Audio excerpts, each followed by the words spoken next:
मेरी आवाज क्लियर है? हाँ दीदी। ठीक है, स्क्रीन विजिबल है ना? हाँ। ठीक है। देखो, पहले हम लोग रिवाइज करेंगे। वही देखो, अगर किसी को कुछ भी डाउट पूछना कल की क्लास में तो आप पूछ लो अभी। एक बार मैं आपको रिवाइज भी करा देती हूँ, ठीक है? देखो, कल हम लोगों ने कुछ नहीं पढ़ा था। हम लोगों ने पढ़ा था कि कितने चैप्टर होते हैं। कितने चैप्टर हैं? हमारे चैप्टर थे 58 सेक्शंस थे। ठीक है। हमारा जो बीएनएस है वो क्या है? एक सब्सटैंटिव लॉ है। इसका प्रोसीजर कहाँ बताया गया है? बीएनएस के अंदर बताया गया। ठीक है। और हमने क्या पढ़ा था? हमने दो चीजें पढ़ी थी। एक हमने पढ़े थे इसके स्टेजेस, और एक हमने पढ़े थे इसके एलिमेंट्स। सबसे पहला स्टेज बिना कौन सा था?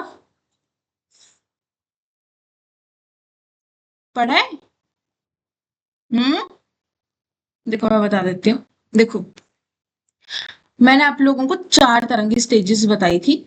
ठीक है, तो पहली क्या थी? इंटेंशन। दूसरी क्या थी? प्रिपरेशन करना। तीसरा क्या है? अटेम्प्ट और कमीशन। मैंने ये याद कराया था कि जो इंटेंशन होती है और जो प्रिपरेशन होती है वो पनिशेबल नहीं होती है। अगर आप ये काम करते हो तो आपको पनिशमेंट नहीं मिलेगी। लेकिन अगर आप अटेम्प्ट और कमीशन करते हो किसी भी ऑफेंस का, तो ये क्या है? पनिशेबल है और आपको फिर पनिशमेंट मिलेगी। ठीक है, तो ये हमारे चार स्टेजेस थे। उसके बाद हम लोगों ने पढ़े थे एसेंशियल एलिमेंट्स। तो एसेंशियल एलिमेंट्स में हम लोगों ने क्या पढ़ा था? सबसे पहला हमारा एसेंशियल एलिमेंट तो वही था कि क्या होना चाहिए? ह्यूमन बीइंग होना चाहिए। और दूसरा क्या था? सबसे सबसे पहले क्या होना चाहिए? ह्यूमन बीइंग होना चाहिए। दूसरा क्या था? कि इंजरी होनी चाहिए टू अनदर पर्सन। ठीक है। और तीसरा मैंने क्या बताया था? मेंस्ट्रिया। और फोर्थ मैंने बताया था एक्टेस्ट्रिया। सिर्फ अभी तक हम लोगों ने यही सारी चीज करी। अगर किसी को इसमें कोई भी डाउट आए तो आप लोग पूछ सकते हो। ठीक है। अभी हम लोग आगे स्टार्ट करते हैं।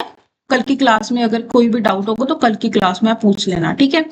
अभी आज हम लोग क्या स्टार्ट करेंगे? आज हम लोग स्टार्ट करेंगे सेक्शन नंबर 1 से, मतलब हमारा असली बीएनएस यहीं से स्टार्ट हो रहा है। अब सेक्शन 1 क्या बोलता है? देखो, आप हर एक्ट पढ़ते हो तो सबसे पहले तो यही सेक्शन आता है कि इस एक्ट का क्या नाम है, ये कहाँ कहाँ कमेंसमेंट होगा, कहाँ कहाँ एप्लीकेबल होगा। ठीक है, तो वही चीज हम लोग करेंगे। तो इसके अंदर याद रखना, इसके अंदर 6 क्लॉज हैं। मतलब सेक्शन 1 के अंदर 6 क्लॉज हैं। हमको 6 के 6 ही याद करने हैं। इसमें दो वर्ड्स का यूज किया गया है। एक लिखा गया है पर्सन और एक लिखा गया है सिटीजन।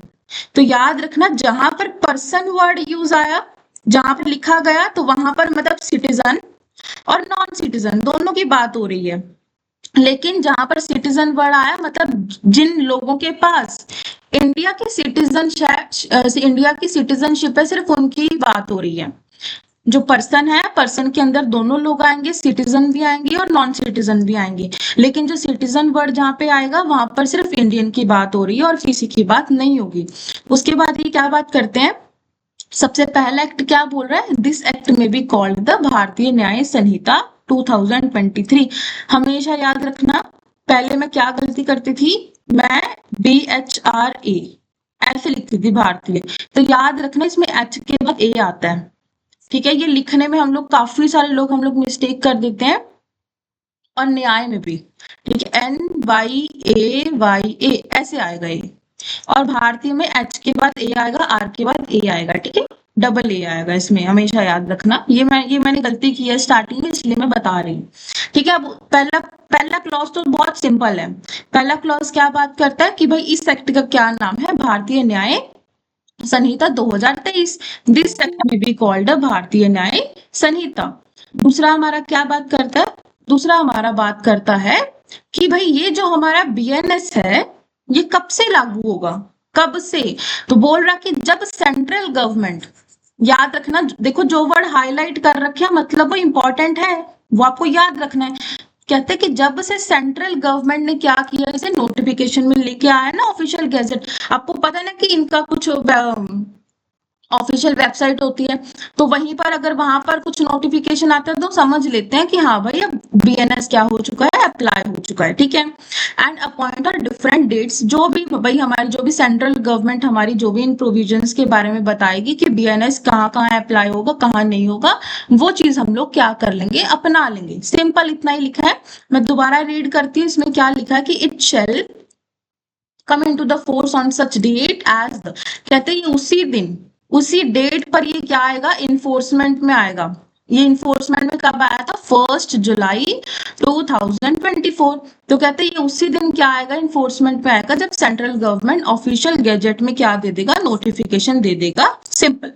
अब ये दो जो हमारे क्लॉज थे बहुत आसान थे। तो पहला तो बीएनएस की बात करता है और दूसरा क्या बात करता है, नोटिफिकेशन के बारे में। अब तीसरा क्या बात करते हैं, याद रखना, ये थोड़ा कंफ्यूजिंग है लेकिन हमें पता होना चाहिए। ये बोलता है कि इसमें क्या लिखा है, पहले तो ये याद कर लो, इसमें क्या लिखा है, एवरी पर्सन। क्या वर्ड लिखा है, एवरी पर्सन, मतलब सिटीजन भी और नॉन सिटीजन भी, दोनों लोगों की बात हो रही है। कहता कि every person shall be liable to punishment. कहते हैं हर इंसान, चाहे वो सिटीजन हो चाहे ना हो, हमें कोई फर्क नहीं पड़ता, वो क्या होगा, वो पनिशमेंट के लिए लायबल होगा इस संहिता के अंडर। किस चीज के लिए लायबल होगा, for every act and omission. अब ओमिशन का मतलब क्या समझे, देखो मैं बता देती हूँ। एक्ट का मतलब होता है कोई काम करना, जैसे कि मैंने क्या किया, मैंने किसी को स्लैप किया, मैंने किसी को थप्पड़ मार दिया तो एक्ट हो गया। ओमिशन का मतलब क्या होता है, आपकी ड्यूटी थी और आपने वो एक्ट नहीं किया, आपने वो काम नहीं किया, मतलब आपने ओमिशन कर दिया। अब एग्जांपल देके समझाती हूँ तो अच्छे से समझ आएगा। अब जैसे कि एग्जांपल लो, देखो पुलिस ऑफिसर है, ठीक है। इस पुलिस ऑफिसर की ड्यूटी है कि भाई इस रोड से जो भी कार जा रही है, जो भी गाड़ियां वगैरह जा रही हैं, इसकी ड्यूटी है कि इसे चेकिंग करनी है। इससे पता था कि इस वाली कार में कुछ है, कुछ मान लो ड्रग्स वगैरह है, और इसने क्या किया, इसने इस वाली कार को रोका ही नहीं, तो मतलब इसने क्या कर दिया, इसने ओमिशन कर दिया। समझ गए, इसमें डिफरेंस पता लग गया, अगर पता लग गया तो हैंड रेस करके बता दो। एक्ट और ओमिशन में फर्क पता चल गया। एक्ट और ओमिशन क्या होता है, ओमिशन सिंपल यही है कि जहां पर आपकी ड्यूटी थी और आपने उस ड्यूटी को निभाया नहीं, तो वो ओमिशन होता है। क्लियर है। हाँ, जैसे कि टीचर की ड्यूटी है पढ़ाने की क्लास में, लेकिन टीचर नहीं पढ़ा रहे तो कमीशन है ना दीदी। हाँ हाँ ठीक है। उसके बाद है, देखो एवरी पर्सन क्या होगा, पनिशमेंट के लिए लायबल होगा इस संहिता के अंडर, अगर वो कोई एक्ट करता है, ओमिशन करता है। इस बीएनएस के प्रोविजंस में जो भी लिखा गया है, जैसे हमारे बीएनएस में क्या लिखा गया है, थेफ्ट। हमारे बीएनएस में क्या लिखा गया है, मर्डर के बारे में ना। तो कहते हैं कि वो क्या हो जाएगा, वो गिल्टी हो जाएगा विद इन इंडिया। ये थर्ड जो प्रोविजन है, ये जो थर्ड क्लॉज है, ये विद इन इंडिया के बारे में बात करता है, विद इन इंडिया के बारे में बात करता है, एवरी पर्सन के बारे में बात करता है, एक्ट ओमिशन के बारे में बात करता है, और वो क्या हो जाएगा, गिल्टी हो जाएगा अगर वो इंडिया के अंदर कोई भी एक्ट ओमिशन करता है, जो कि हमारे बीएनएस में बता दिया गया कि अगर आप ऐसा काम करोगे तो वो क्या माना जाएगा, वो ऑफेंस माना जाएगा। क्लियर है, थर्ड क्लॉज समझ आ गया। हैंड रेस करके बता दो, अगर किसी को कोई डाउट है तो पूछ लो।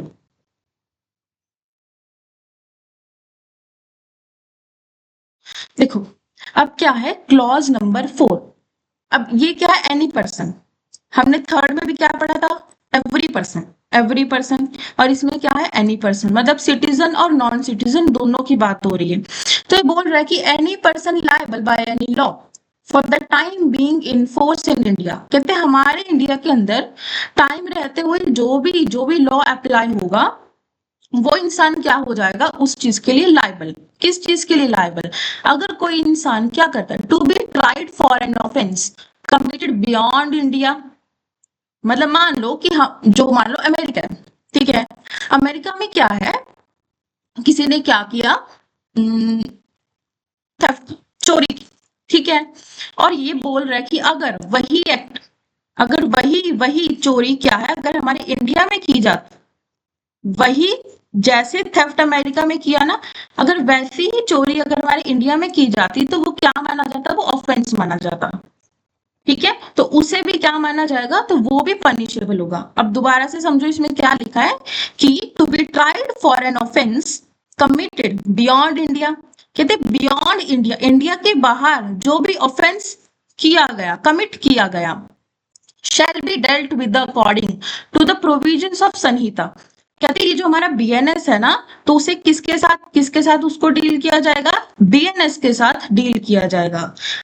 फॉर एनी एक्ट, अगर कोई भी ऐसा एक्ट क्या होता है, बियॉन्ड द इंडिया होता है, उसी मैनर में किया जाएगा, ऐसा माना जाएगा कि वो इंडिया के अंदर ही कमिट हुआ है।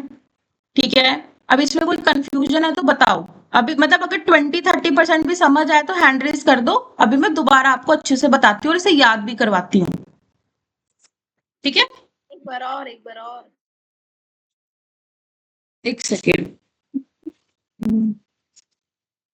हाँ, देखो पहले तो ये समझ लो कि ये जो 4th क्लॉज है ये किसकी बात करता है, ये बात करता है एक्स्ट्रा टेरिटोरियल। इसके बाद लिखते हैं ना कि जो 4th क्लॉज है वो एक्स्ट्रा टेरिटोरियल की बात करता है। ठीक है, अब इसे मत देखो, अब ध्यान से सुनो। जैसे मान लो कि अमेरिका में क्या हुआ, रेप। ठीक है, अब एग्जांपल लेते हैं कि अमेरिका में रेप की जो एज है वो 16 इयर्स है और हमारे इंडिया में रेप की एज कितनी है, 18 साल है। ठीक है, अब अगर वहां पर अमेरिका में क्या किया, किसी ने 16 साल की लड़की का रेप किया, अब अगर वही सेम एक्ट हमारे इंडिया में होता तो वो रेप माना जाता, लेकिन वहां पर 16 साल एज है, तो मतलब मेजर की एज है 16 साल। ठीक है, अब वहां पे 17 साल की लड़की का क्या हुआ, रेप हुआ, तो वहां पर वो बोलते कि रेप नहीं माना जाएगा, लेकिन इंडिया में क्या माना जाएगा, रेप माना जाएगा। क्लियर है, मतलब एज, यहाँ पे एज कितनी है, 16 साल, और यहाँ पे 18 साल है इंडिया में। तो ये उसी की बात कर रहा है, कहते हैं अगर इंडिया के बाहर क्या किया गया, कोई ऑफेंस कमिट किया गया, उसको क्या किया जाएगा, उसको डील किया जाएगा बीएनएस के अंदर ही। और ऐसा माना जाएगा कि अगर हमारे इंडिया में किया होता तो भाई वो एक्ट है, मतलब वो ऑफेंस माना जाएगा, वो क्या माना जाएगा, उसे ऑफेंस माना जाएगा अगर हमारे इंडिया में किया गया। तो ये बेस्ट एग्जांपल है एज का। ठीक है, मेजर माइनर का याद रखना कि हमारे यहाँ 18 साल है और वहां पे 16 साल है, तो इसका काफी फर्क पड़ जाता है। ठीक है, अब यहाँ पे अभी ये क्लियर हुआ बिल्कुल। अब इसमें सिंपल मैं बताती हूँ क्या याद करना। एक याद करना एनी पर्सन, कि एनी पर्सन कोई भी इंसान, देखो सिटीजन नॉन सिटीजन दोनों की बात हो रही है, वो क्या हो जाएगा, लायबल। अब जैसे मान लो कि कोई क्या बाहर ऐसा कोई रेप वगैरह करके इंडिया में आ गया और वो इंडिया में पकड़ा गया, तो फिर वो बीएनएस के अकॉर्डिंग लायबल हो जाएगा। तो ये उतनी बात बोल रहे हैं। ठीक है, और इसमें आपको याद करना है, एक और क्वेश्चन, अगर इंडिया वाले बाहर जाके फॉरेनर रेप करके आ रहे हैं तो फिर उसको क्या सजा मिलेगा? आपकी आवाज नहीं आ रही है, दोबारा पूछो, क्या पूछ रहे हो? है, अब आ रही है? हाँ हाँ आ रही है, बोलो। जैसे कि कोई इंडिया का पर्सन है, अब वो हाँ फॉरेन में जाके किसी फॉरेनर लड़की के साथ रेप कर दिया, ठीक है, हाँ, तो अब वो वापस इंडिया आ गया, तो वो लायबल है, तो फिर वो भी लायबल है, फिर वो भी बीएनएस के अकॉर्डिंग तो लायबल उसको है।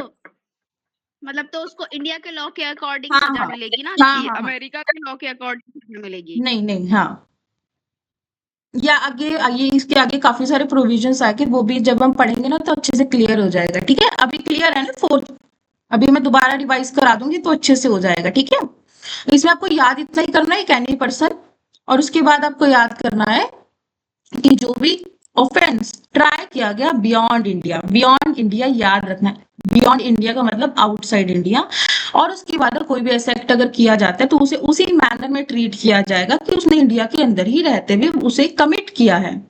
फिर है हमारा 5th पॉइंट। 5th पॉइंट क्या बोलता कि the provision of this Samhita apply, किस किस पर अप्लाई होगा, क्या होगा, अप्लाई की बात हो रही है। याद रखना जो 5th क्लॉज है वो किसकी बात कर रहा है, अप्लाई की बात कर रहा है। तो बोल रहा कि एनी सिटीजन, सिर्फ सिटीजन की बात, नॉन सिटीजन की बात नहीं कर रहा। कहता any citizen of India in any place without और बियॉन्ड इंडिया। अब या तो वो क्या करता है, किसी बाहर जाके कोई ऑफेंस कमिट करता है, इंडिया में रह के कमिट करता है, तो वो लायबल है बीएनएस के लिए। यहाँ पर लिखा गया है एनी सिटीजन, सिर्फ सिटीजन की बात हो रही है कि अगर कोई भी सिटीजन इंडिया का क्या करता है, बियॉन्ड इंडिया या place without an place without क्या करता है, इंडिया में रहते हुए या फिर इंडिया के बाहर जाके, तो वो क्या हो जाएगा, वो लायबल हो जाएगा बीएनएस के अंडर। और मतलब उस पर अप्लाई होगा, चाहे वो इंडिया के अंदर करे ऑफेंस, चाहे वो इंडिया के बाहर करे। दूसरा है, ये थोड़ा याद रखने वाली चीज है, इसमें क्या बोल रहा है कि एनी पर्सन, कोई भी पर्सन, कोई किसी शिप या फिर एयरक्राफ्ट पर ऐसा कोई ऑफेंस कमिट करता है जो कि रजिस्टर्ड है हमारे इंडिया के अंदर, तो उस पर भी अप्लाई होगा। अब चाहे वो शिप हमारे इंडिया की टेरिटरी के अंदर हो, चाहे वो बाहर हो, लेकिन अगर वो रजिस्टर्ड हो रखी है हमारे इंडिया के अंदर, वो शिप और एयरक्राफ्ट, तो उसके लिए भी वो क्या होगा, एनी पर्सन, चाहे वो इंडिया का सिटीजन हो चाहे ना हो, वो लायबल हो जाएगा। चाहे वो आउटसाइड हो, चाहे वो अमेरिका का सिटीजन हो, फिर भी वो लायबल हो जाएगा इंडिया में, अगर वो इंडिया की रजिस्टर्ड शिप और एयरक्राफ्ट पर क्या करता है, कोई भी ऑफेंस कमिट करता है।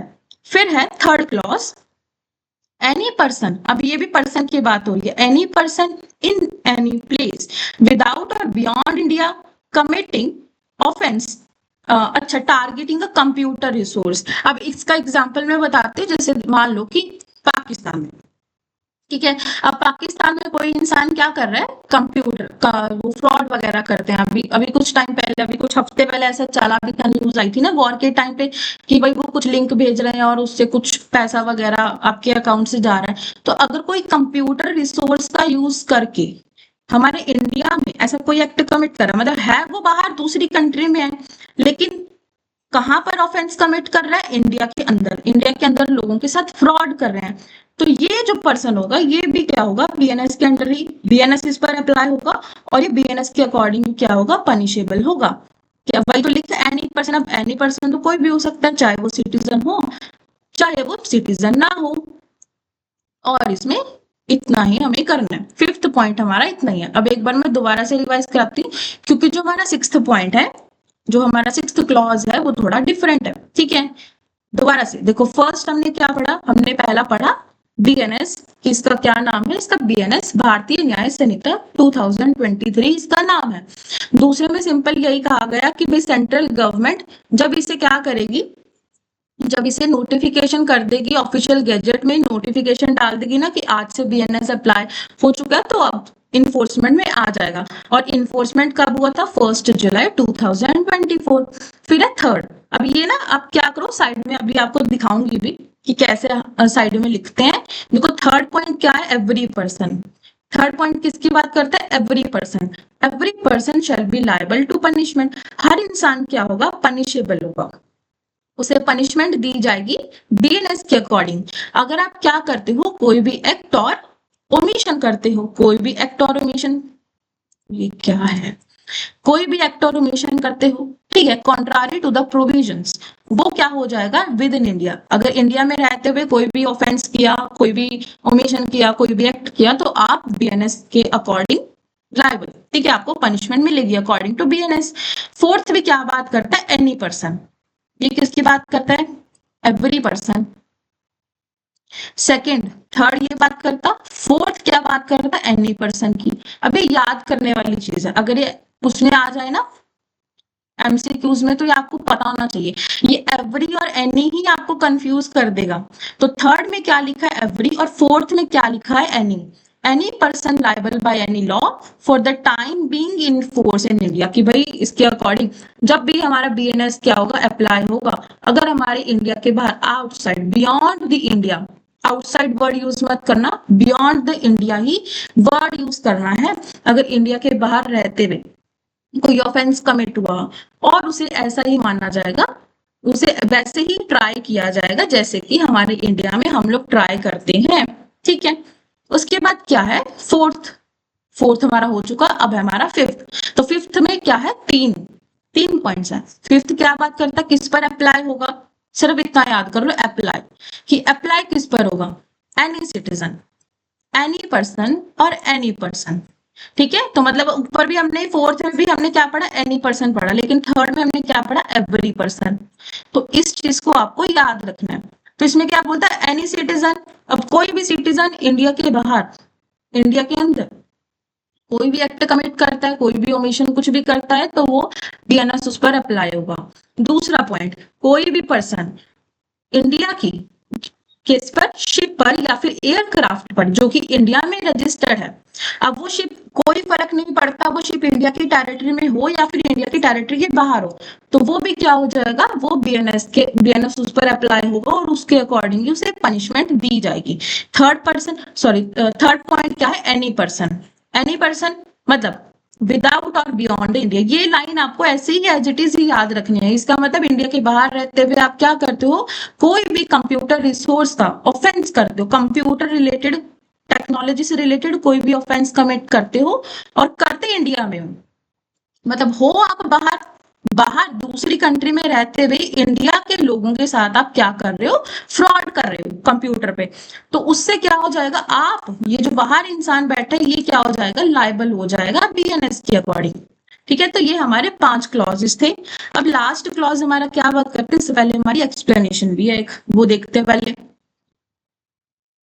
इसमें देखो ऑफेंस की डेफिनेशन बताई गई है, ये मैं एक बार बता देती हूँ, और इसमें कुछ रह तो नहीं गया। ठीक है, ठीक है, अब यहाँ तक क्लियर है? अगर क्लियर है तो हैंड रेज करके बता दो। हाँ क्लियर है। ठीक है, देखो एक्सप्लेनेशन। अब एक्सप्लेनेशन में क्या करना, अभी हम दोबारा रिवाइज भी करेंगे क्योंकि मुझे पता है, क्योंकि जब हम लोग इसे पहली बार पढ़ते हैं ना तो बहुत कंफ्यूजिंग दिखता है। ठीक है, तो अभी मैं आपको स्क्रीन पे सारा कुछ लिख के बताऊंगी कि कैसे याद भी करना और कैसे फ्लो चार्ट्स भी बनाने हैं। ठीक है, ये हम लोग पहले कंप्लीट कर लेते हैं। एक्सप्लेनेशन देखो, अब ये काफी सारे लोगों को डाउट रहता है कि एक्सप्लेनेशन याद करें कि नहीं करें, लेकिन इसमें क्या होता है, देखो अब जैसे कि ऑफेंस, अब इन्होंने यहाँ पे क्या बताया, ऑफेंस को बताया।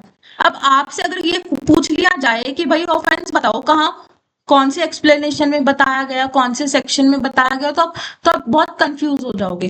तो थोड़ी जनरल नॉलेज के लिए, जिससे कि हम कंफ्यूज ना हो, तो आपको पता होना चाहिए कि भाई ये एक्सप्लेनेशन यहाँ पे होती है, यहाँ पे हमने पढ़ी थी। तो जब हम पढ़ेंगे तो मैं आपको बताती जाऊंगी कि ये वाली एक्सप्लेनेशन इंपॉर्टेंट है या नहीं है, तो बस आप उसके अकॉर्डिंग उसे याद करते रहना। अब जैसे कि ऑफेंस की इंपॉर्टेंट है, अब इसमें क्या बता रहा है ये, अब इसने ऑफेंस का मतलब बताया, कहते हैं ये जो सेक्शन नंबर 1 में हमने जो ऑफेंस वर्ड पढ़ा, इसमें क्या इंक्लूड हो रहा है, every act committed outside India. अब देखो, अब ये बिल्कुल भी आपको कंफ्यूजिंग नहीं लगेंगे ऊपर वाले पॉइंट। इसमें क्या है, रितिका आपका कोई डाउट है?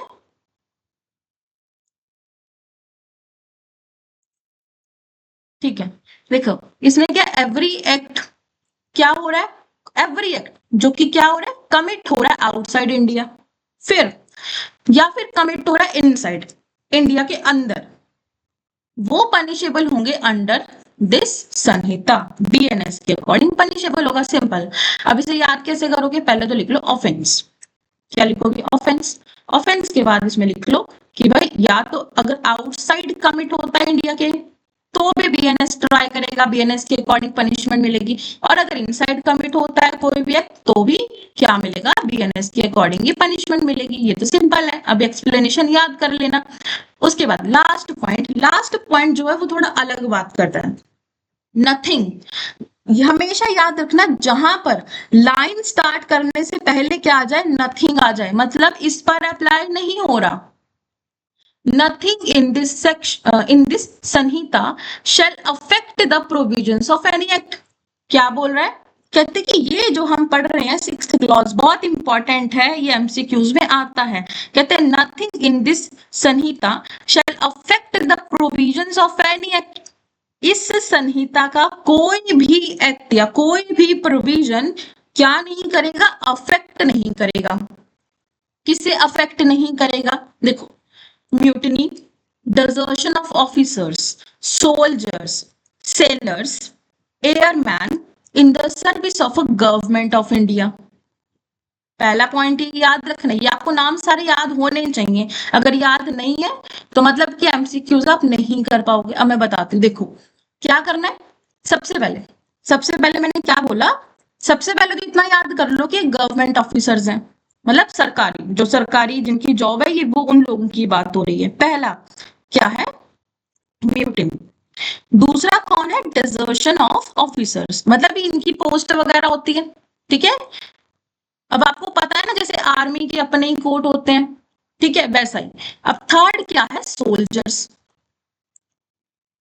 फोर्थ क्या है, सेलर्स, फिफ्थ क्या है, एयरमैन। 5 ये है, ये 5 वर्ड्स है, ये आपको याद रखने हैं।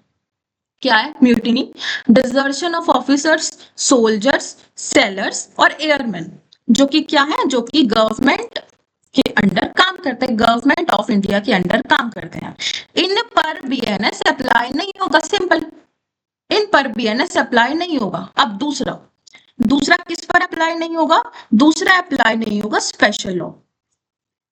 किस पर अप्लाई नहीं होगा, स्पेशल लॉ पर अप्लाई नहीं होगा। अब स्पेशल लॉ में बताते हो, जैसे मान लो कि पंजाब, अब पंजाब के अंदर अपना ही क्या है, पंजाब लैंड रेवेन्यू एक्ट है, पंजाब कोर्ट एक्ट है, ठीक है, और उसके अंदर ही जो हमारा पंजाब लैंड रेवेन्यू, उसके अंदर ही हरियाणा का भी बता रखा है, तो वो स्पेशल लॉज है, ठीक है। अब स्पेशल लॉ मैं बताती हूँ, देखो, एक होता है लोकल लॉ, एक होता है स्पेशल लॉ। स्पेशल जैसे कुछ ऐसे प्रोविजंस आपको पता होंगे जो कि सिर्फ क्या बोलते हैं, ट्राइबल पीपल्स के लिए होते हैं,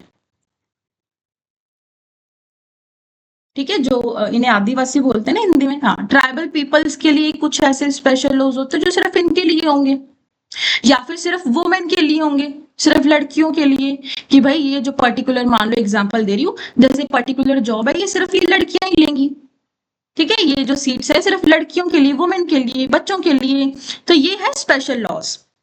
एक होता है लोकल लॉज, देखो लोकल लॉज वो होता है जो कि एक पर्टिकुलर टेरिटरी पर क्या होते हैं, अप्लाई होते हैं, जैसे मैंने एग्जांपल दिया था Punjab land revenue act, Punjab court act, जो कि सिर्फ हरियाणा और पंजाब पर ही अप्लाई होते हैं, ठीक है। तो ये इसमें फर्क है, फर्क हमेशा याद रखना, अभी जब सीपीसी वगैरह जब पढ़ोगे तो उसमें काफी अच्छे से इसमें स्पेशल हो, लोकल हो गया, तो वो सारा बता रखा है, लेकिन फिलहाल अब इतना याद रखो कि जो 6th क्लॉज है, जो लास्ट क्लॉज है, वो नेगेटिव की बात करता है। नेगेटिव मतलब इस पर अप्लाई नहीं होगा, पहले 5 क्लॉज पर अप्लाई होगा। तो किस किस पर अप्लाई नहीं होगा, mutiny, desertion of officer, soldiers, sellers, airman, और स्पेशल लॉ और लोकल लॉ पर अप्लाई नहीं होगा, सिंपल। अब क्लियर है तो हैंड रेस करके बता दो, ठीक है। हाँ क्लियर है। अब हम लोग याद कर लेकर थोड़ा,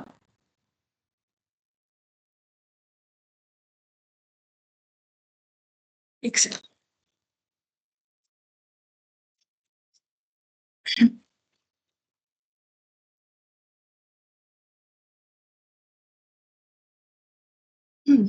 आवाज क्लियर है ना, देखो हाँ हम क्या पढ़ रहे थे, हम पढ़ रहे थे सेक्शन नंबर 1,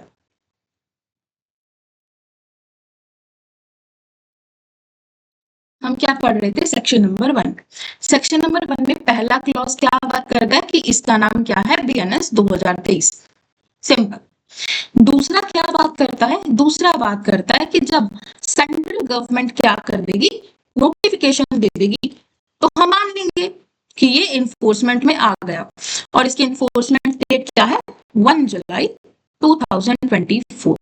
फिर तीसरा क्या बात करता है, मैंने क्या याद कराया था, तीसरा एवरी, एवरी पर्सन आएगा ना, every person, every person, every person कहते, ये हर हर पर्सन पर क्या होगा, बीएनएस अप्लाई होगा, बीएनएस क्या होगा, हर पर्सन पर अप्लाई होगा, जो भी क्या करता है, कमिट करता है कोई भी ऑफेंस। अब ऑफेंस का मतलब मैंने आपको एक्सप्लेनेशन में बताया, तो फिर क्या है, फोर्थ, फोर्थ भी सेम, फोर्थ में मैंने क्या पढ़ाया था, एनी पर्सन। अब सब में एनी पर्सन चलेगा, एवरी पर्सन सिर्फ थर्ड क्लॉज में है, एनी पर्सन कहते, एनी पर्सन क्या है, लाइबल, लाइबल हो जाएगा कोई भी इंसान अगर वो क्या करता है, बियॉन्ड इंडिया कोई भी एक्ट कमिट करता है, बियॉन्ड इंडिया कोई भी एक्ट कमिट करता है, और ऐसा मानना जाएगा कि भाई अगर वो हमारे इंडिया में करता तो उस पर बीएनएस अप्लाई होता। फिर फिफ्थ क्लॉज, फिफ्थ क्लॉज भी क्या बात करता है, फिफ्थ क्लॉज में हम लोग बात करते हैं, अब इसे ऐसे ही नोट डाउन कर लेना, अगर आपने कॉपी खोल रखी है, अगर आप अच्छे बच्चे हो ना, तो इसे ऐसे ही नोट डाउन कर लेना जैसे जैसे मैं लिखती जा रही हूँ, ठीक है, ताकि बाद में याद रहे।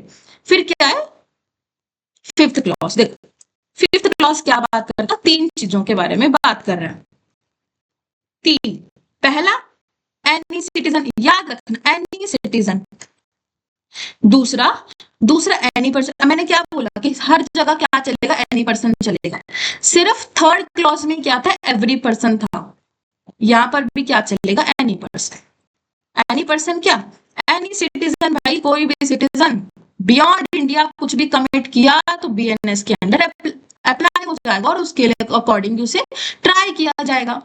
एनी पर्सन, ये क्या बात करता है, अच्छा ये बात करता है शिप की और एयरक्राफ्ट की। अब एयरक्राफ्ट अकेला मत लिख के आ जाना, ऐसे शिप, ऐसे एयरक्राफ्ट जो कि रजिस्टर्ड है, जो कि रजिस्टर्ड है हमारे इंडिया के अंदर, सिर्फ उसकी बात हो रही है। फिर थर्ड क्या बोलता, ये अब यहाँ पे 1 2 3 4 मत ऐसे मत लिखना, यहाँ पर ए हमारे बी में ABC लिखा, ABC ऐसे लिखना, 1 2 3 4 मत लिखना पेपर में, ठीक है। एनी पर्सन, एनी पर्सन अब ये क्या बात करता है, कंप्यूटर रिसोर्स की बात करता है, सिंपल है भाई। बियॉन्ड इंडिया, लेकिन बियॉन्ड इंडिया रहते हुए कोई इंसान क्या कर रहा है, मान लो फ्रॉड कर रहा है, वो कर कहाँ रहा है, इंडिया के अंदर कर रहा है, तो वो इंसान भी क्या होगा, बीएनएस पर अप्लाई, बीएनएस उस पर अप्लाई होगा। तो ये 5 हमने पढ़े पॉजिटिव कि भाई यहाँ बीएनएस अप्लाई होगा। कहाँ अप्लाई नहीं होगा, 6th क्लॉज में। अब मैं इसे बड़ा करके लिखती हूँ ताकि याद रहे। देखो ये 6th पर अप्लाई नहीं होगा बीएनएस, किस किस पर, पहला म्यूटिनी, दूसरा क्या था, सेलर्स, एयरमैन, सोल्जर्स, एक रह गया, कौन सा रह गया,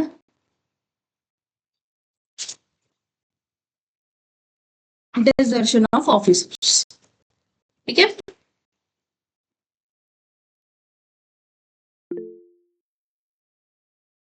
मैं बताती हूँ, ठीक है, मैं बताती हूँ, 1 मिनट बस। देखो यहाँ पर ये अप्लाई नहीं होगा तो ये याद कर लेना, और इसके साथ किस किस पर अप्लाई नहीं होगा, एक अप्लाई नहीं होगा,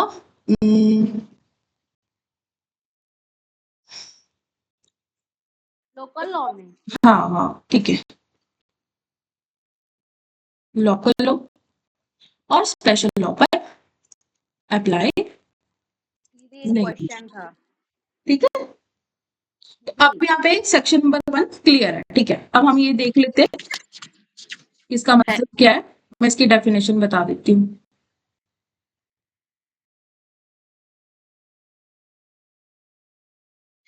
देखो इसके अंदर ही गूगल पर क्या आ रहा है, म्यूटिनी का मतलब क्या होता है कि इसके अंदर ही ये एक ऐसी अथॉरिटी होती है जिसके अंदर सोल्जर्स और सेलर्स आते हैं, ठीक है, against against against their officers. मैं बता ही देती हूँ, लिख देती हूँ। देखिए इसका मतलब क्या आ रहा है,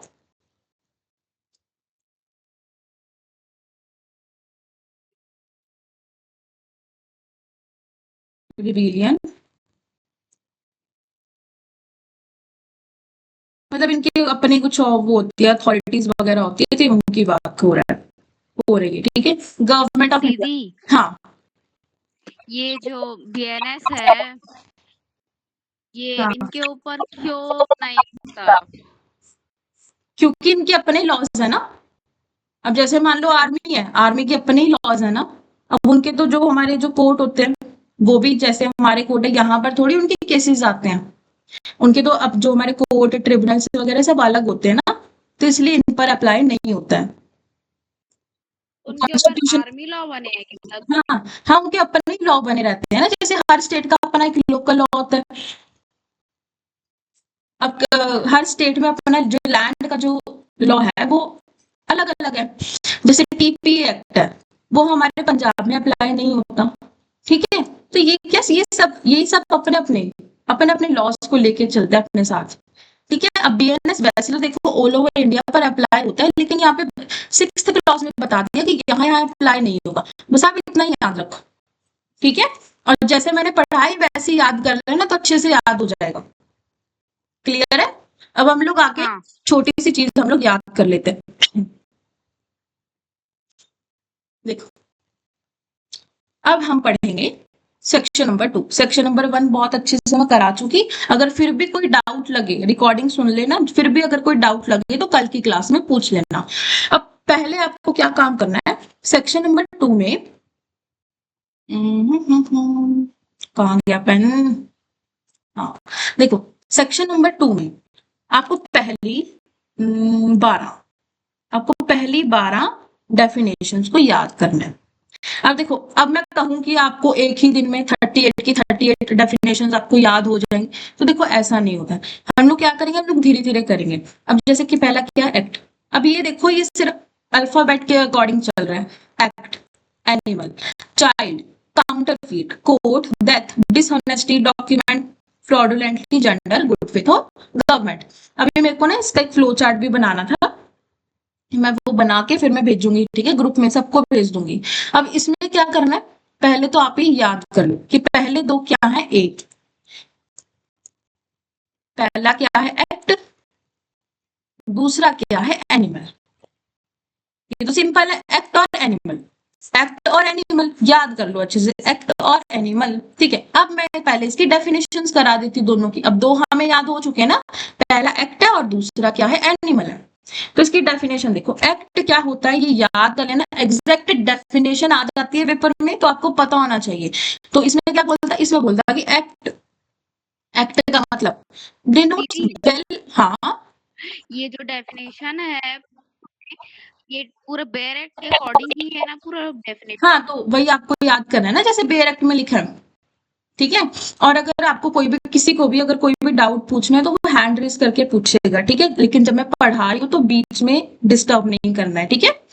अगर हैंड रेस कर दो तो मैं खुद पूछ लूंगी, ठीक है, क्योंकि फिर ऐसे मैं मेरे दिमाग से चला जाता है कि मैं क्या बात बोल रही थी, ठीक है। देखो, पहला क्लॉज क्या है, पहला है एक्ट। पहला क्या है, पहली डेफिनेशन एक्ट है, ये एग्जैक्ट पेपर में आती है। Act denotes as well as series of act. पहले एक एक ये पॉइंट याद कर लेना, ये किसको डिनोट करता है, सीरीज ऑफ एक्ट को, सीरीज ऑफ एक्ट। जैसे एग्जांपल, सीरीज ऑफ एक्ट का एग्जांपल, जैसे मान लो ए पर्सन ने क्या किया, थेफ्ट भी कर दिया, हर्ट भी कर दिया, ठीक है, उसने मर्डर भी कर दिया। सीरीज ऑफ एक्ट, बहुत सारे एक्ट कर दिए, सीरीज ऑफ एक्ट। या फिर सिंगल एक्ट किया, सिर्फ उसने चोरी की, तो ये क्या हो गया, सिंगल एक्ट। तो ये आपको एज इट इज याद करनी ही करनी है। एनिमल, एनिमल का मतलब क्या, ह्यूमन बीइंग को छोड़ के, इंसान को छोड़ के जो भी सांस ले रहा है, ठीक है, लिविंग क्रिएचर है, लिविंग, पेड़ नहीं आएंगे, ट्री नहीं आएगा, ठीक है। सांस तो देखो ऐसे बोले पेड़ भी लेते हैं, लेकिन वो नहीं आएंगे, लिविंग क्रिएचर की बात हो रही है। तो एनिमल में क्या आएगा, सिर्फ living creature, human being, other than human being, ठीक है। तो पहली दो डेफिनेशन हो गई अच्छे से। अब तीसरी भी कर लो। तीसरी क्या है, चाइल्ड।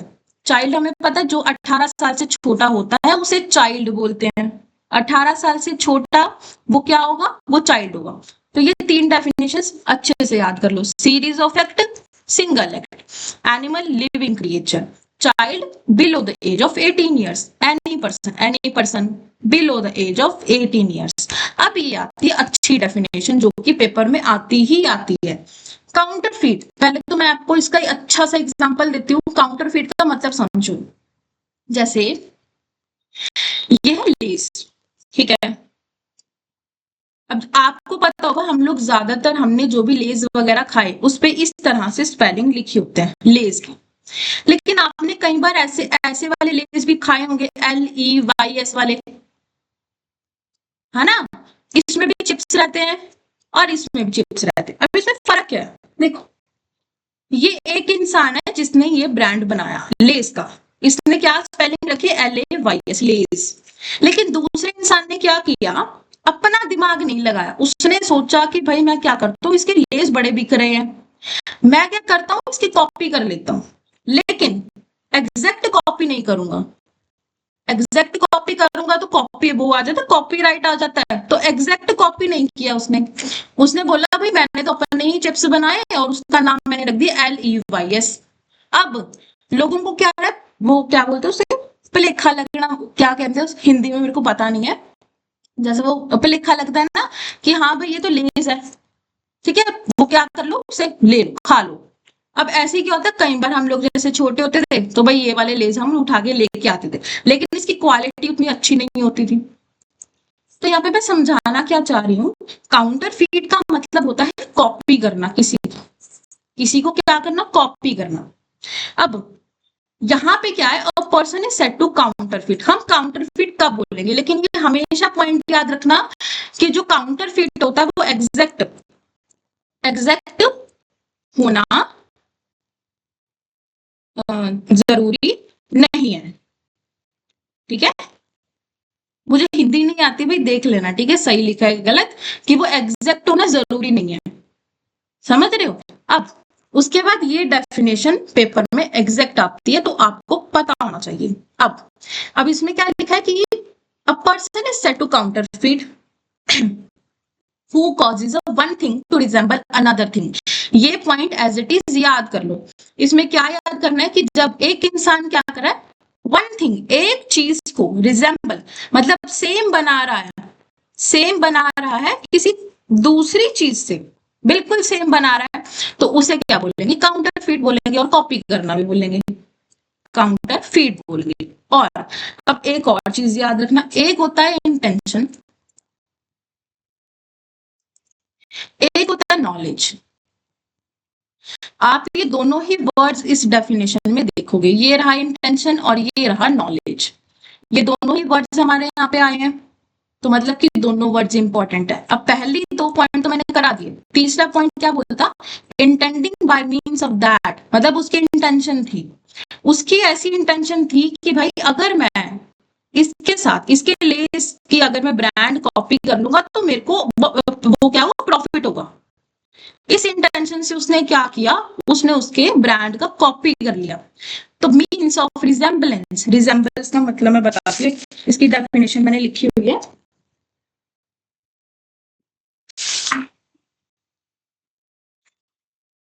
मैं बताती हूँ। इसका मतलब क्या होता है, रिजेंबल का मतलब क्या होता है, टू बी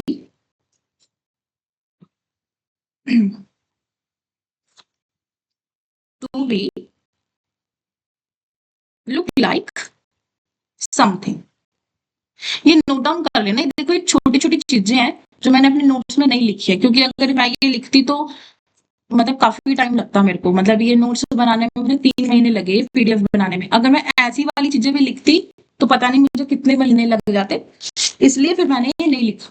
लेकिन आप अपनी कॉपी पे नोट डाउन कर लो कि भाई रिजेंबल का मतलब क्या होता है, किसी की तरह सेम सेम सेम सेम दिखाना किसी चीज को, ठीक है। फिर क्या है, और रिजेंबलेंस का मतलब भी यहाँ पे यही है, मेकिंग अ समबडी बिलीव। आप क्या कर रहे हो, आपकी ऐसी इंटेंशन है कि भाई आप सामने वाले को ऐसा दिखाना चाहते हो कि सेम है, सेम कॉपी कर रहे हो।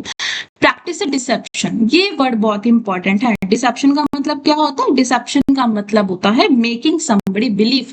आप किसी को ये यकीन दिला रहे हो कि ये वही है, ये वही वाला ब्रांड है। क्या दिला रहे हो, डिसेप्शन। इसका डिसेप्शन की भी लिख लो डेफिनेशन, इसका मतलब लिख लो, मेकिंग somebody believe, ठीक है।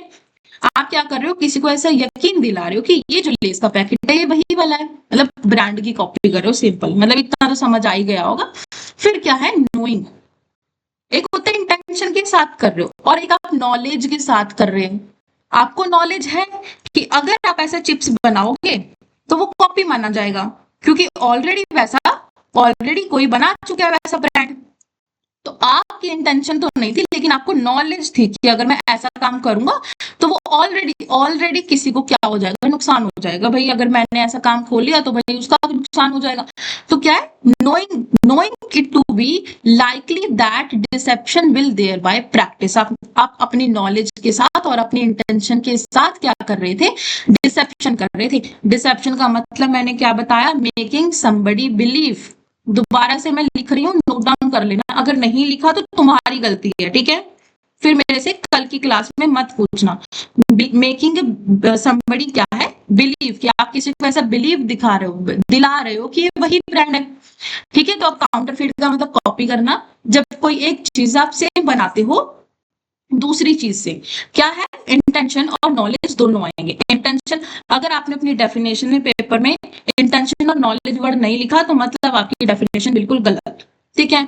Intending by means of that resemblance to practice a deception, knowing it to be likely that deception will thereby practice। अब आई मेन पॉइंट में बात, बस क्या क्या चीज याद रखना, counterfeit, one thing to resemble another thing, intention, knowledge और प्रैक्टिस डिसेप्शन। एक्सप्लेनेशन वन देखो क्या लिखा, it is not essential to counterfeiting that the imitation should be exact. क्या बोल रहा है कि जरूरी नहीं है कि एज इट इज सेम हो। अब देखो ये बनाए लेस, पहले ओरिजिनल ब्रांड ये, किसी ने कॉपी करके बनाए ये लेस। अब ये इंसान बोले भाई ब्रांड तो सेम नहीं है, क्या नहीं है, ब्रांड सेम नहीं है, लेकिन फिर आप क्या बोलोगे, फिर आप क्या कहोगे कि भाई लेकिन किया तो ऑलमोस्ट तो सेम किया है ना। एग्जैक्ट सेम होना, मैंने क्या बताया था, एग्जैक्ट सेम होना जरूरी नहीं है। यार मेरे को हिंदी नहीं आती बस, ठीक है, अब तुम देख लेना कि एग्जैक्ट सेम होना जरूरी नहीं है, ठीक है। अब यहां तक क्लियर है तो हैंड रेज करके बता दो। अब यहाँ पे किसी भी वर्ड में या किसी भी पॉइंट में कोई दिक्कत तो अभी हैंड रेज करके पूछ लो।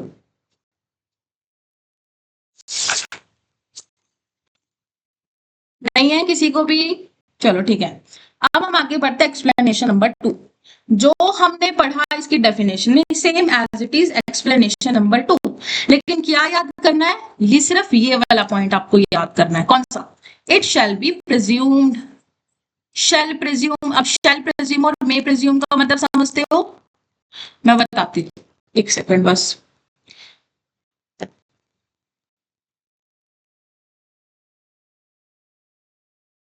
देखो शेल प्रिज्यूम और मे प्रिज्यूम का मतलब समझ लो आज।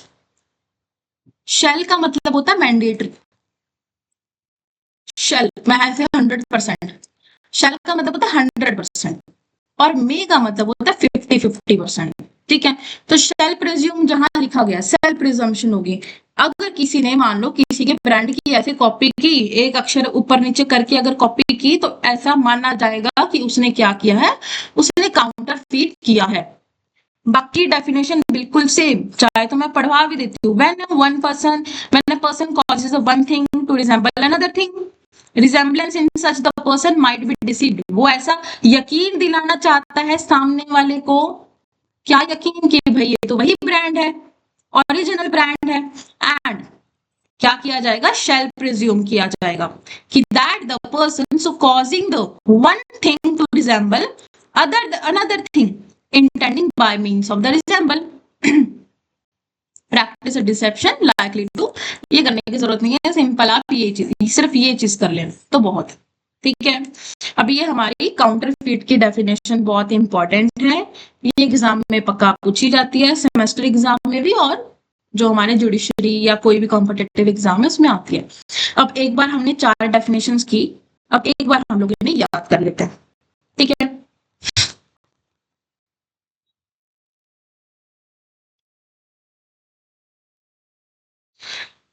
पहले टू क्लॉज नंबर 1 क्या है, एक्ट के बारे में बात करते हैं। किसके बारे में, एक्ट। एक्ट की डेफिनेशन में क्या कहा गया, एक्ट की डेफिनेशन में कहा गया सीरीज ऑफ एक्ट, 2 पॉइंट। एक कहा गया सीरीज ऑफ एक्ट, एक कहा गया सिंगल एक्ट, ये एक्ट की डेफिनेशन। दूसरा क्लॉज बात करता है ए फॉर एक्ट और ए फॉर एनिमल। दूसरा एनिमल, अब एनिमल क्या, एनिमल बोलता है living creature other than human being. याद रख लेना कि ह्यूमन बीइंग को छोड़कर लिविंग क्रिएचर, जो भी जिंदा है, जो सांस ले रहा है, वो एनिमल। 2 डेफिनेशन हो गई।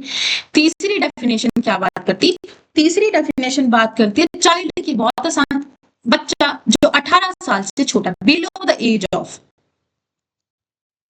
Below the age of 18 years, ठीक है।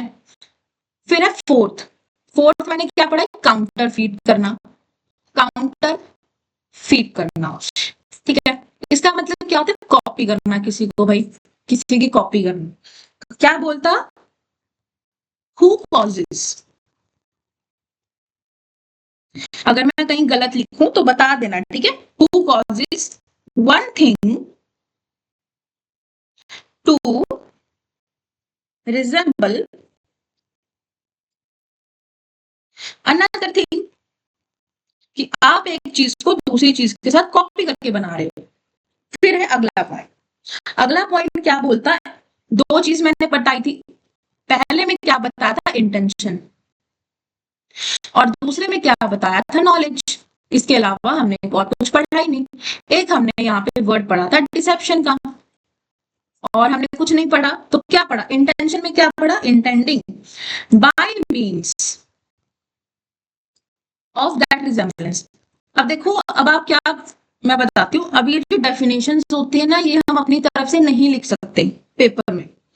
जुडिशरी का आप मेंस दोगे तो आप उसमें अपनी तरफ से क्या लिखोगे कि भाई एक इंसान दूसरे इंसान की कॉपी कर रहा है ब्रांड का, ऐसा नहीं ना। तो आपको एग्जैक्ट डेफिनेशन याद होनी चाहिए। तो ऐसा ना हो कि आप ऐसे सोच रहे हो कि मैं as it is bare act वाली डेफिनेशन लिख रही हूँ, तो वो एज इट इज आपको बेयर एक्ट वाला ही याद करना है। हम अपनी तरफ से कुछ नहीं लिख सकते, हम लॉ को चेंज नहीं कर सकते ना।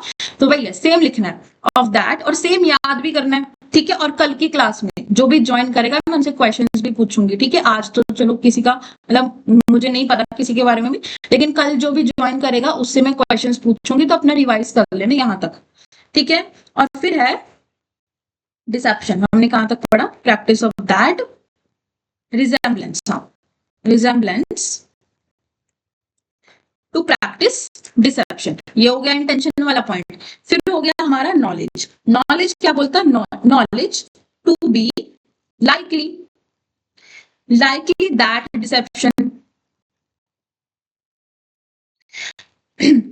will thereby practice। बस ये हमने डेफिनेशन पढ़ी, ठीक है। तो ये काउंटरफीट की डेफिनेशन है। क्या क्या चीज आपको याद रखनी है, one thing to resemble another thing, intention, knowledge और डिसेप्शन, बस। उसके बाद हमने एक्सप्लेनेशन इसका पढ़, एक्सप्लेनेशन नंबर वन बोलता कि ऐसा जरूरी नहीं है, इट इज नॉट एसेंशियल, ऐसा जरूरी नहीं है कि एग्जैक्ट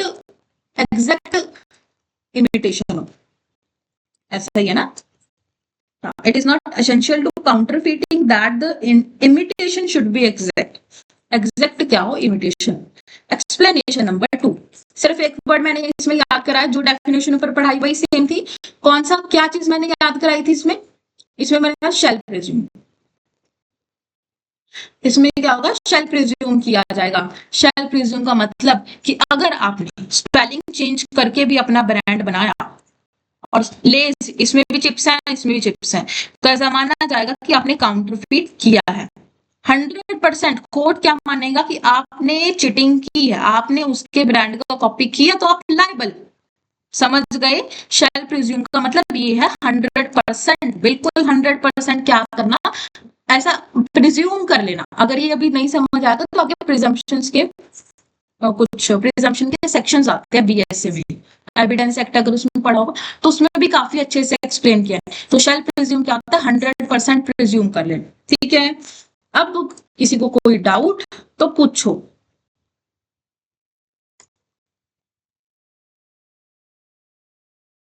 बताओ भाई, किसी को डाउट है किसी डेफिनेशन में और समझ आया तो हैंड रेज कर दो।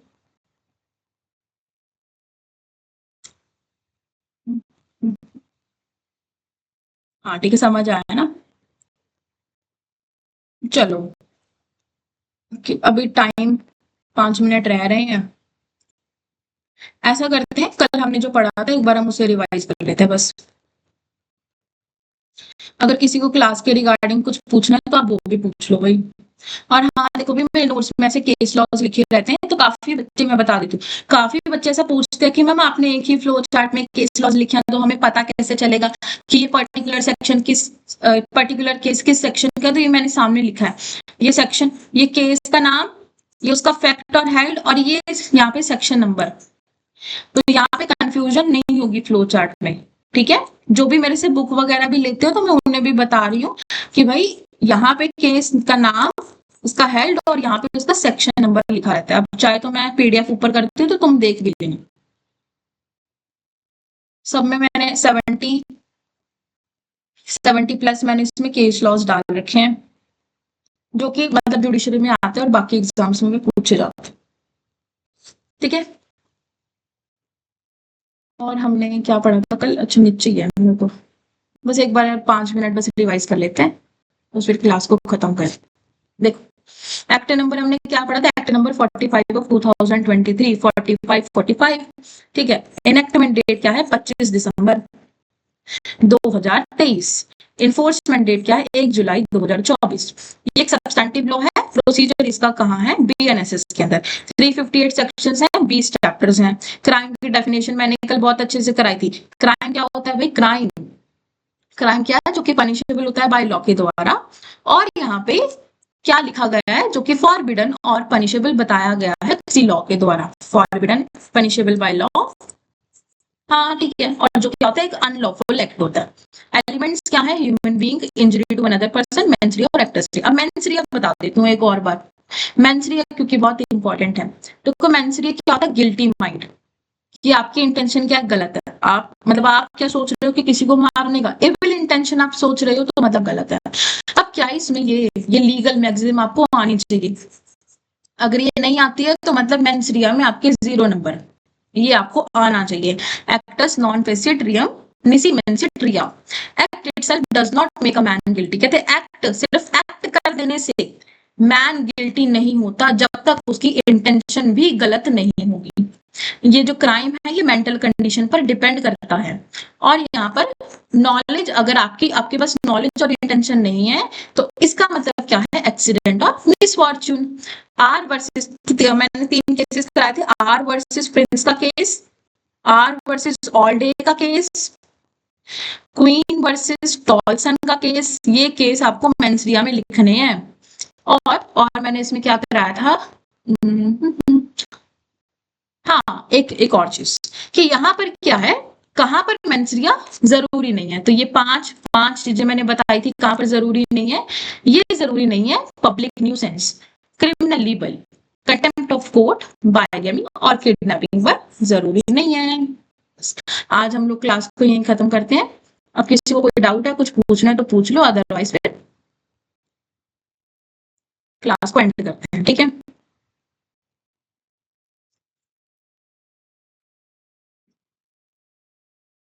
क्लियर है, अगर कोई डाउट है तो बता दो।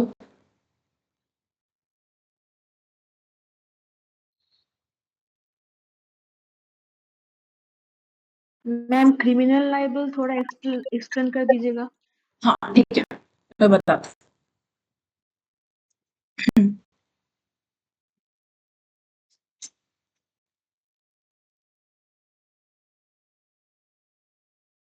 देखो, आपको, अच्छा जिसने भी क्वेश्चन पूछा पहले मैं उससे पूछ रही हूँ, क्या आपको पता है कि डेफोमेशन क्या होता है? हाँ, किसी के बारे में कुछ बुरा बोलना ना, गलत हाँ गलत बात कहना डिफेमेशन होता है। हाँ, ये जो डेफोमेशन है ये हम टॉट में हमने पढ़ा है, कभी ना कभी जब हम सेमेस्टर एग्जाम देते हैं तो उसमें आता है। तो देखो, क्रिमिनल लीबल भी कुछ इसी तरह का है।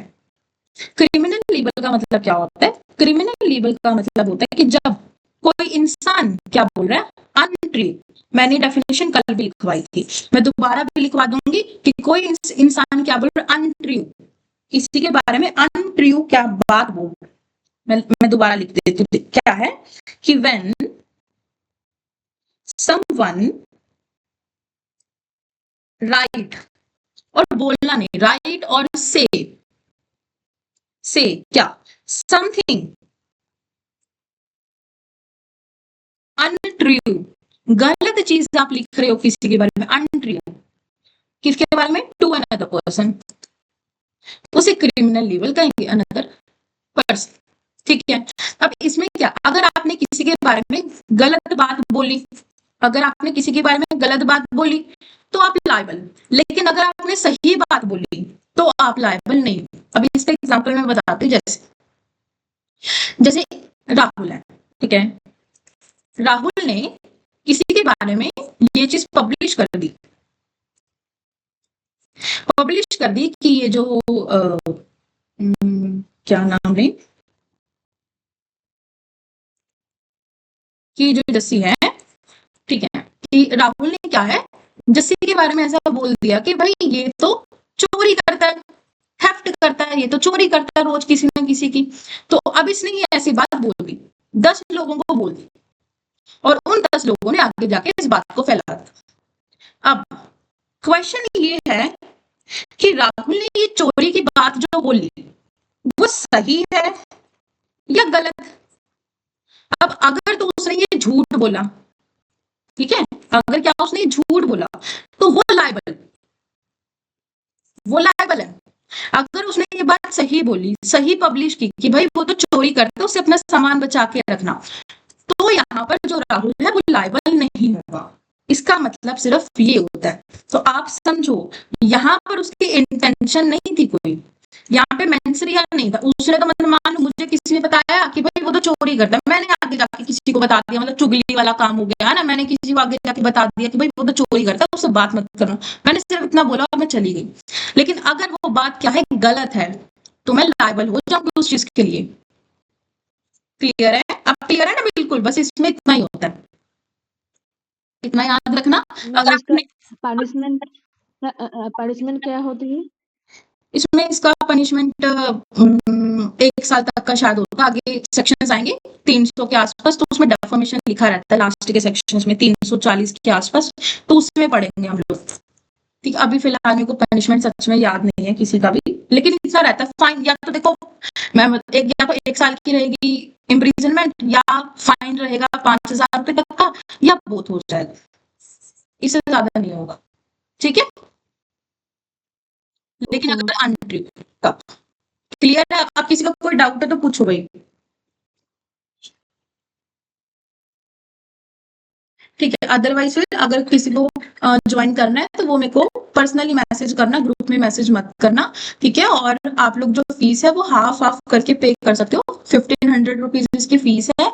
इसकी फीस आप 1000 रुपीज पे कर सकते हो पहले, और 500 आप कर सकते हो बाद में, 10-12 डेज के बाद, 10-12 दिन के बाद आप पे कर सकते हो।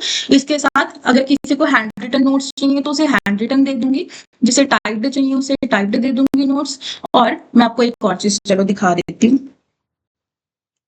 हाँ, इसमें मैं अभी क्या है कि काफी बच्चे मेरे को बोल रहे थे कि मैम आपने सिर्फ मेंस के क्वेश्चंस लिखे बुक में, तो अभी मैं उसके आंसर्स भी प्रिपेयर कर रही हूँ। मैं दिखा देती हूँ आपको, एक सेकंड में रिकॉर्डिंग बंद कर देती हूँ पहले।